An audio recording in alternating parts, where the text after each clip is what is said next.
بچوں، کیا آپ جانتے ہیں کہ ایک نبی تھے جنہیں اللہ تعالیٰ نے بہت سی طاقتیں عطا کی تھیں؟ وہ انسانوں، جانوروں، ہواؤں اور جنات سب پر حکومت کرتے تھے۔ آج ہم سنیں گے حضرت سلیمان علیہ السلام کی شاندار اور حیرت انگیز زندگی کی کہانی۔ حضرت سلیمان علیہ السلام حضرت داؤد علیہ السلام کے بیٹے تھے، اور اللہ نے انہیں اپنے والد کی نبوت اور بادشاہت کا وارث بنایا تھا۔ یعنی انہوں نے اپنے والد کے علم، انصاف اور حکمت کو آگے بڑھایا۔ جب وہ بادشاہ بنے تو اللہ نے انہیں بہت ساری نعمتیں دی جو کسی اور کو پہلے کبھی نہیں ملی۔ وہ پرندوں، جانوروں اور جنات کی بولیاں سمجھتے تھے۔ اللہ نے انہیں ہوا پر حکومت عطا کی تھی، یعنی ہوا ان کے حکم پر چلتی تھی۔ جنات ان کے تابع تھے، اور وہ سب حضرت سلیمان علیہ السلام کے حکم سے عمارتیں بناتے اور سمندر سے خزانے نکالتے تھے۔ حضرت سلیمان علیہ السلام صحیح فیصلہ کرنے والے اور اللہ کے شکر گزار تھے۔ ان کی فوج میں بے شمار جانور اور پرندے شامل تھے، جن میں ایک ہدہد بھی تھا۔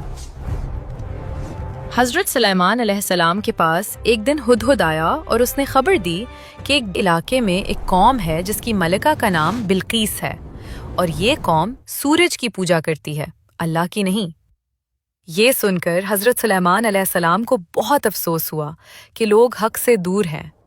انہوں نے ملکہ بلقیس کے نام ایک خط لکھا جس میں اسے اللہ کی عبادت کی دعوت دی گئی، اور وہ خط ہدہد کے ذریعے بھیج دیا۔ ملکہ بہت عقل مند تھی۔ اس نے خط پڑھ کر جنگ کرنے کے بجائے پہلے معاملے کو سمجھا اور حضرت سلیمان علیہ السلام کے پاس قیمتی تحائف بھیجے۔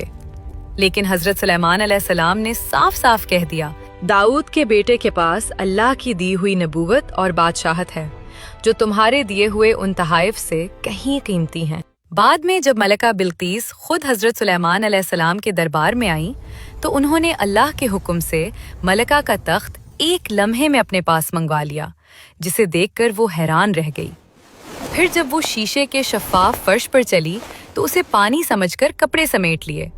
تب اسے احساس ہوا کہ یہ سب اللہ کا دیا ہوا انعام ہے، کسی جادو کا کمال نہیں۔ آخر کار ملکہ بلقیس نے سچ کو پہچان لیا اور کہا، میں اللہ رب العالمین پر ایمان لاتی ہوں۔ اور یوں وہ اور اس کی قوم شرک چھوڑ کر اللہ کے راستے پر آ گئے۔ حضرت سلیمان علیہ السلام نے اپنی زندگی کا زیادہ تر حصہ عبادت الہی، حصول علم، عدل و انصاف اور خیر کو پھیلانے میں گزارا، اور لوگوں کو اللہ کی طرف بلاتے رہے، یہاں تک کہ آپ اس دنیا سے انتقال فرما گئے۔ تو بچوں، حضرت سلیمان علیہ السلام نے ہمیں سکھایا کہ اللہ کی نعمتوں پر شکر ادا کرو۔ ہر طاقت اللہ کی دی ہوئی ہے۔ اگر آپ کو حضرت سلیمان علیہ السلام کی کہانی پسند آئی تو بتائیں کہ آپ اگلی بار کون سے نبی کی کہانی سننا چاہتے ہیں۔